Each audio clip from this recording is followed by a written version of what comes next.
Skont ċifri pubblikati mill-Uffiċċju tal-Istatistika tal-Unjoni Ewropea il-Eurostat, f'Lulju li għadda Malta kellha it-tieni l-inqas rata ta' qatt fiż-żona tal-Ewro.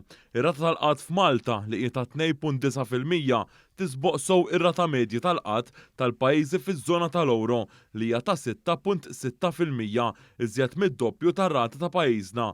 L-unika pajjiż fiż-żona tal-Ewro li għandu rata tal-qatt aktar baxxa minn dik ta' Malta huwa r-Repubblika Ċeka.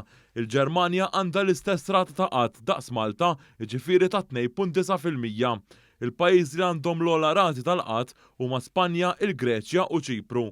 Skont iċ-ċifri tal-Eurostat, ir-rata tal-qatt fi Spanja hija ta' 12.6%, kważi 10% iżjed minn dik ta' Malta. Ir-rata tal-qatt f'Malta hija l-iktar baxxa li qatt ġiet irreġistrata fl-istorja ta' pajjiżna. Dan huwa l-każ minkejja l-isfidi internazzjonali bla preċedent fosthom il-pandemija globali, il-gwerra fil-lvant tal-Ewropa u issa il-kriżi tal-enerġija.